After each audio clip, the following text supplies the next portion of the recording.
pemilih pemula. Hmm. Jadi kesempatan pertama dalam ikut pesta demokrasi.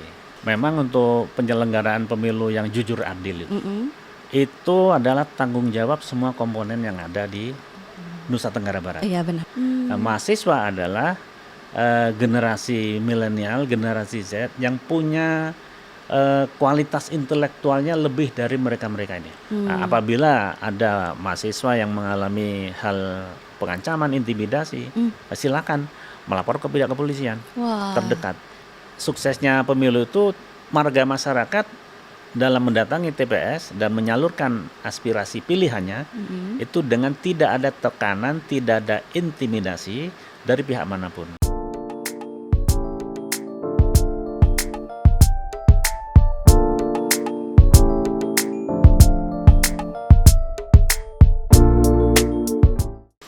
Halo semua teman Unram, balik lagi bareng saya Dina Ayu. Kali ini kita kedatangan tamu terhormat di Unram Podcast kita, Kepala Kepolisian Daerah Nusa Tenggara Barat. Selamat datang Bapak. Ya, terima kasih. Selamat datang Bapak Irjen Polisi Dr. Andus Raden Umar Faruk SHM Hum. Terima kasih banyak Bapak sudah meluangkan waktunya di tengah kesibukan Bapak, tentunya sudah menjadi narasumber kita di Unram Podcast kali ini. Ya. Bagaimana kabarnya Bapak? Sehat? Alhamdulillah sehat.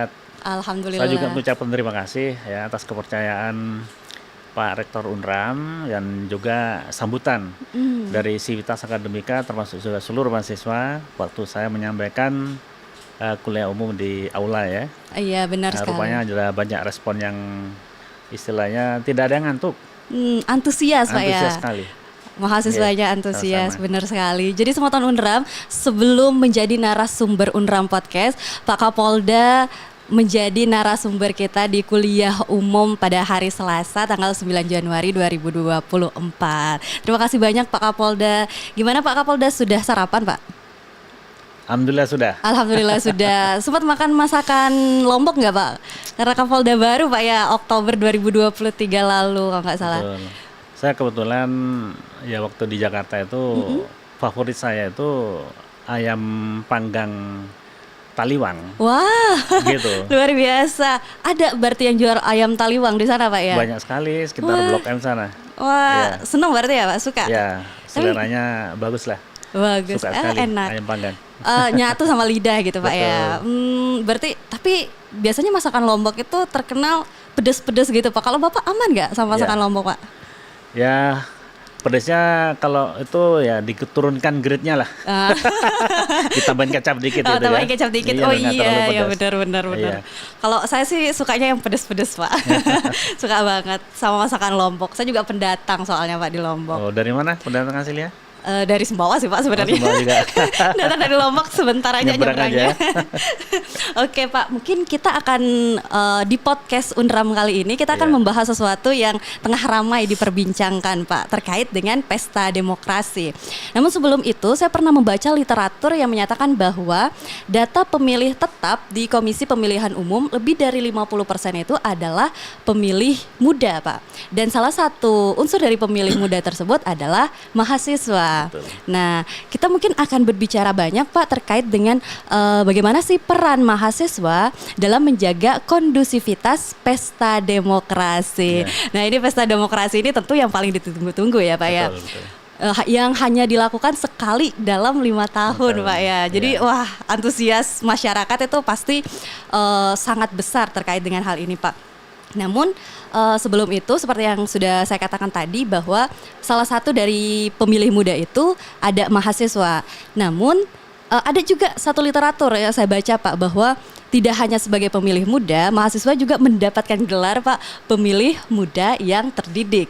Nah, pemilih muda yang terdidik, mungkin bisa kita katakan bahwa peran mahasiswa dalam pesta demokrasi ini cukup penting Pak ya.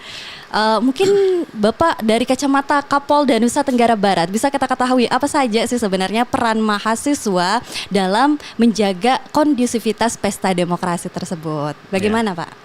Ya, memang untuk pesta demokrasi tahun 2024 ini adalah bonus demografi. Oh iya, benar. Nah, bonus demografi itu yang dikenal ini generasi Z. Jadi generasi Z itu yang kelahiran tahun 2000 1996 Mm-mm. sampai Sampai 2000-an. 2024 ini. Itu Gen Z Pak Jadi ya. ya, itu gensinya. Oleh karenanya tuh dia dikenal juga generasi milenial. Mm-mm. Generasi Z, generasi milenial ini yang menjadi sasaran dari parpol. Karena apa? Mereka ini adalah pemilih pemula. Mm. Jadi kesempatan pertama dalam ikut pesta demokrasi. Jadi inilah yang menjadi target. Karena apa? Milenial itu pasti semua kan menggunakan media sosial kan, Mm-mm. dengan adanya apa istilahnya handphone ataupun Facebook, Iya benar termasuk Pak. juga eh, literatur yang lain gitu ya. Ini menjadi target untuk pengambilan suara Oh. pada generasi Z ini. Mm-mm. Nah, kemudian mahasiswa adalah salah satu dari generasi Z itu, kaum milenial, kaum terdidik. Mm-mm. Nah, gitu. Jadi ini yang menjadi sasaran bagi parpol, termasuk juga parpol ini sebagai kontestan ya, peserta demokrasi.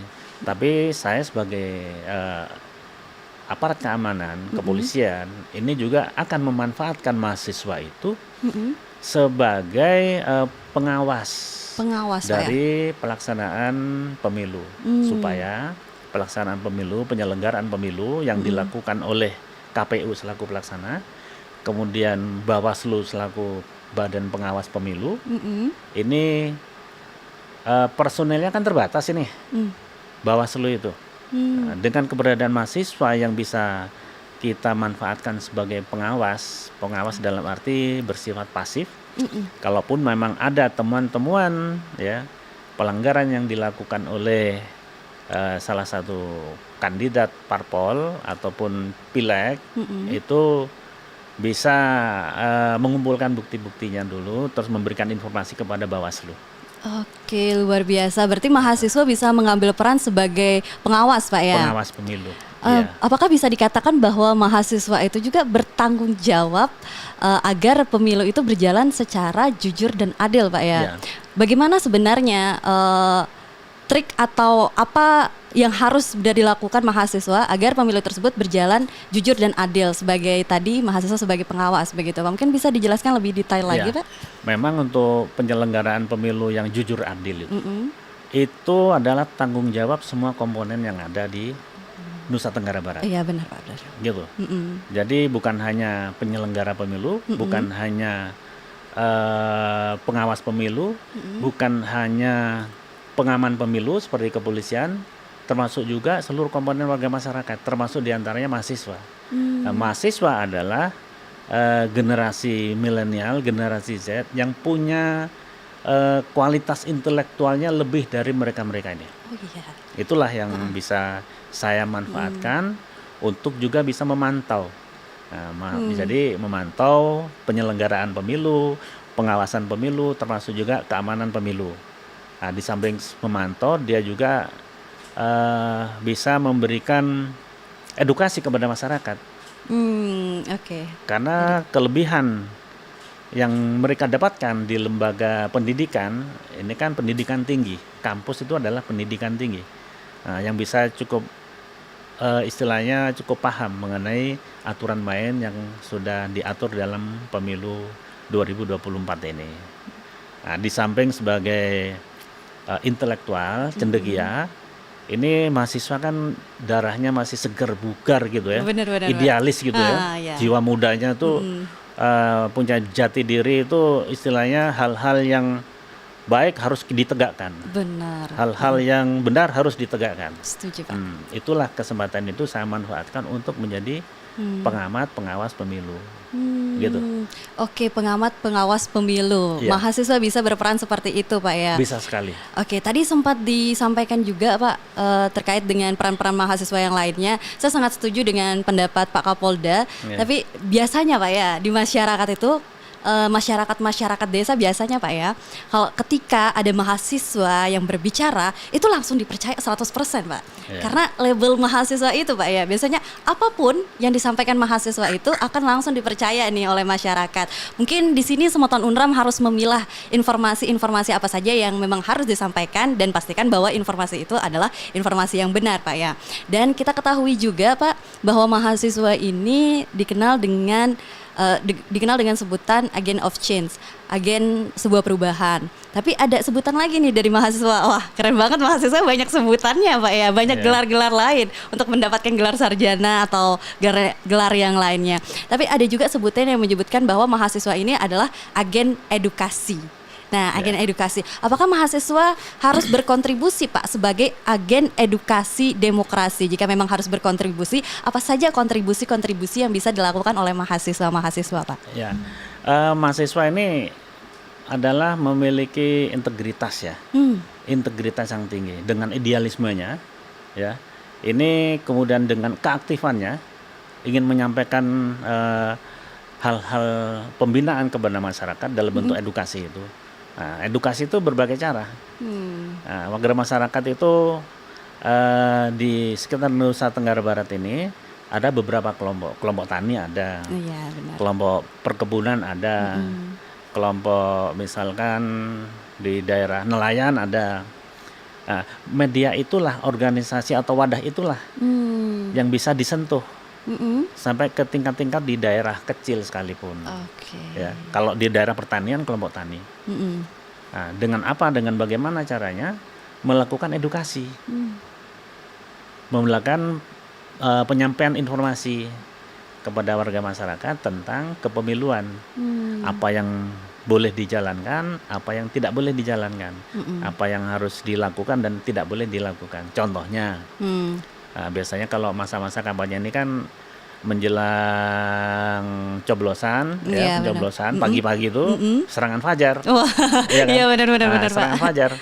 Nah, serangan fajar ini penyerang juga ini melihat situasinya. Oh, seperti itu ya Pak. Melihat situasinya.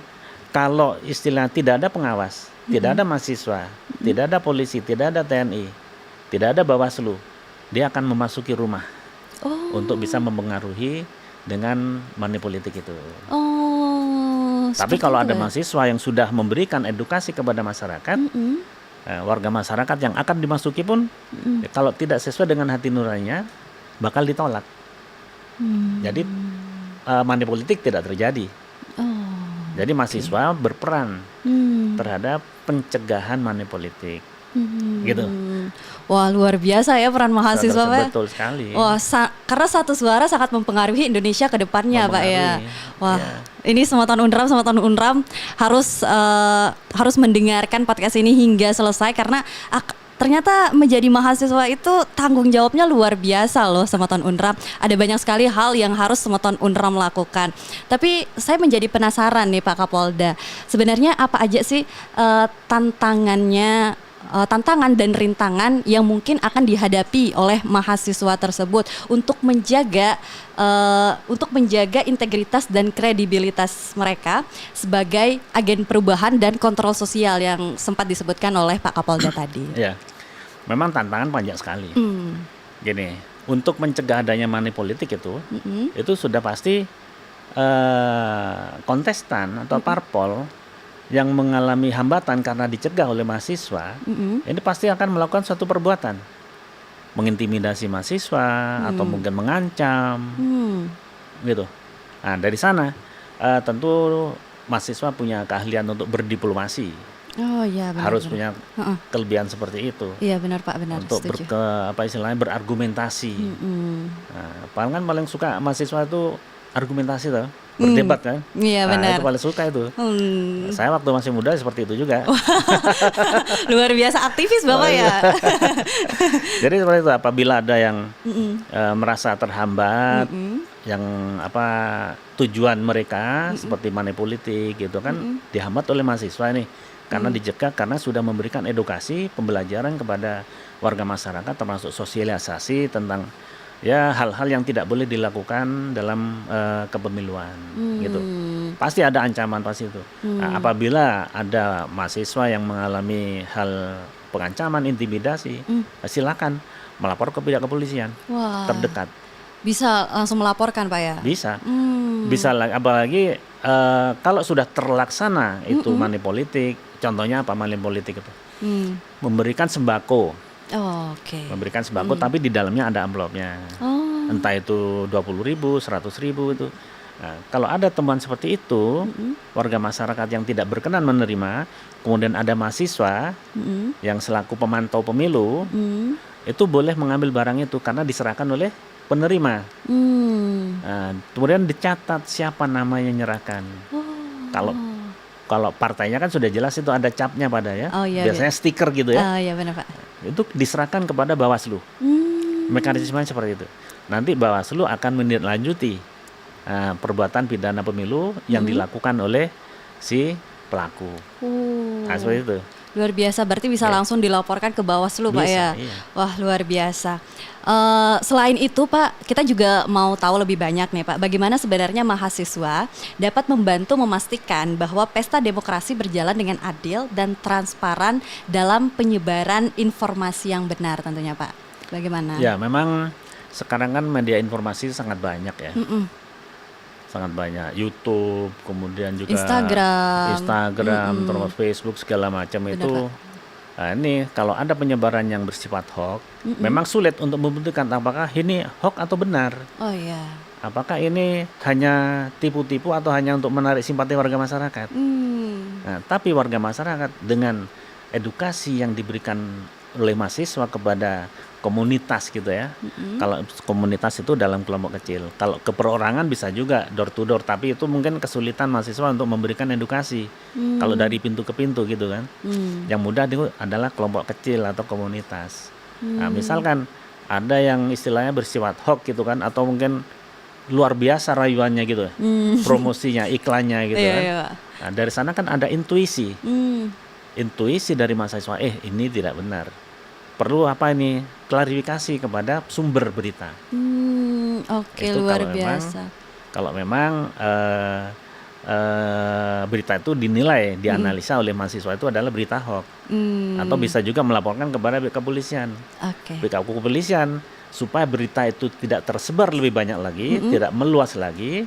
Itu kepolisian juga berkoordinasi dengan Kominfo untuk melakukan take down. Sehingga tidak meluas berita itu. Luar biasa. Saya jadi semakin penasaran Pak, bagaimana sih sebenarnya kita mengidentifikasi apakah informasi tersebut benar atau hoax? Dari mana kita tahu apakah informasi yang kita dapatkan itu benar atau hoax Pak? Yaitu kita juga menginformasikan kepada sumber data. Biasanya data misalkan pertanian yang sudah dilakukan pada tahun sekian, kita konfirmasi ke Dinas Pertanian itu. Berapa sih pertumbuhan ekonomi di ini yang disampaikan seperti informasi itu kepada warga masyarakat, kepada istilah tingkat nasional atau tingkat daerah. Kita ke instansi yang mengeluarkan itu, punya kewajiban untuk mengeluarkan data atau informasi itu. Oh, langsung ke instansinya langsung berarti ya, agar kita mendapatkan informasi yang akurat Pak ya. Tapi luar biasa dari Kepolisian Daerah Nusa Tenggara Barat ini memberantas informasi-informasi hoax Pak ya. Seperti apa yang sudah ditampilkan di Instagram Polda NTB, mungkin bisa kita lihat bersama. Di sini Pak, di sini ada satu postingan yang mengatakan bahwa jika menemukan hoax pemilu, maka kita lapor ke mana? Mungkin ada ya beberapa mahasiswa yang wah tahu nih ini beritanya berita hoax atau salah, tapi nggak tahu harus kemana nih Pak, nggak tahu harus ngapain, harus apa, ataukah berdiam diri dan lain sebagainya macamnya. Tapi di sana Polda NTB sudah memberikan kontak person ya Pak, ada email. Teman-teman jika mau mengadu ke email bisa langsung ke email Pak ya. Di sana juga ada WhatsApp, itu paling mudah sih menurut saya, langsung menghubungi nomor yang tertera. Ada juga laman di sana dan bisa langsung, kalau mau singkatnya bisa langsung ke posko pengaduan masyarakat di kantor Bawaslu. Mungkin bisa memberikan edukasi lagi ke kita Pak terkait dengan temuan hoax pemilu ini nantinya. Memang ini semua rangkaian kegiatan atau tindakan yang mengarah kepada pelanggaran pemilu, termasuk berita hoax itu muaranya itu ada di Bawaslu. Oke. Nah, Bawaslu mengumpulkan bukti-bukti, kalau itu memang benar hoax, itu nanti disampaikan kepada Gakumdu. Gakumdu itu penegak hukum terpadu tindak pidana pemilu. Yang terdiri dari kepolisian selaku penyidik, kejaksaan selaku penuntut, kemudian pengadilan negeri selaku yang pemutus. Jadi prosesnya seperti itu, mekanismenya seperti itu. Makanya dia ini ada laman-laman yang ininya pagarnya Bawaslu ya. Nggih, benar, Pak. Memang sumber informasinya harus disalurkan ke Bawaslu dulu. Oke. Nanti Bawaslu mencari alat bukti yang lain, baru setelah ditemukan alat bukti yang lain cukup untuk diproses sebagai tindak pidana pemilu, itu dikirim ke Gakumdu. Nah, Gakumdu itu sekretariatnya, tempat pelaporannya ada di Polsek ada, di Polres ada, di Polda juga ada. Tapi yang berkewajiban melaporkan adalah Bawaslu. Itu mekanisme penanganan tindak pidana pemilu. Oke, Ya. berarti paling aman ke Bawaslu aja Ke lah, Bawaslu Pak ya. aja, Ke iya. Bawaslu aja. Ini informasinya benar atau enggak langsung aja ke Bawaslu, Pak ya. Betul, iya. Itu pasti diberikan pelayanan terbaik Betul. di Bawaslu, Pak ya. Iya. Wah, luar biasa. Terima kasih banyak Pak Kapolda. Mungkin ada sesuatu yang ingin disampaikan ke Semoton Unram sebagai closing statement kita di episode kali ini, Pak. Baik, terima kasih ini kepada Sivitas Akademi Kampus Unram, Universitas Mataram. Ini sangat berperan aktif dalam suksesnya penyelenggaraan pemilu Pilpres Pileg tahun 2024. Suksesnya penyelenggaraan pemilu Pileg Pilpres itu adalah banyaknya yang memiliki hak pilih datang ke TPS dan memilih siapa yang capres ataupun pileg yang akan dipilih. Jadi kemudian suksesnya pemilu itu warga masyarakat dalam mendatangi TPS dan menyalurkan aspirasi pilihannya itu dengan tidak ada tekanan, tidak ada intimidasi dari pihak manapun. Itu istilahnya dengan banyaknya warga masyarakat yang punya hak pilih datang ke TPS, kalau bisa 90-90%, 100% semua yang punya hak pilih datang semua ke pemilu. Iya. Jangan golput. Iya, benar sekali. Nah, Jangan pernah golput. Jangan Semoton pernah Unram. golput. Ya, itu tadi sudah saya sampaikan di ruang aula tadi. Mahasiswa netral, tapi netral dalam hal penyelenggaraan maupun pelaksanaan pemilu. Tapi harus punya hak pilih. Oke. Bukan berarti tidak netral. Dia tetap netral dalam penyelenggaraan pelaksanaan kepemiluan. Tapi harus hak pilih yang dimiliki dari hati nurani masing-masing itu salurkan di dalam kotak suara. Wah, Nah, luar ya. biasa. Gitu.